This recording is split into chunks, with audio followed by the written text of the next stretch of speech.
बुलेटिनची सुरुवात आताच्या सगळ्यात महत्त्वाच्या आणि मोठ्या बातमीने करतोय। शिवसेना उद्धव बाळासाहेब ठाकरे पक्षाला एक मोठा धक्का बसतोय, कारण शिवसेना उद्धव बाळासाहेब ठाकरे पक्षाचे नेते आणि लांजा राजापूरचे माजी आमदार राजन साळवी पक्षाला सोडचिठ्ठी देणार असल्याची माहिती आहे।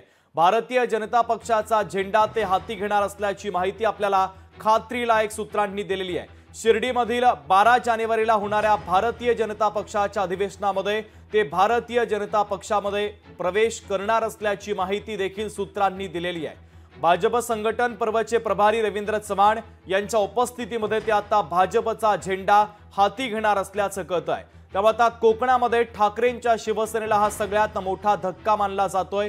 पुढच्या काळात आता या संदर्भातली स्पष्टता देखील होईल, कारण कोकणामध्ये शिवसेना उद्धव बाळासाहेब ठाकरे पक्षाला हा सर्वात मोठा धक्का मानला जातो।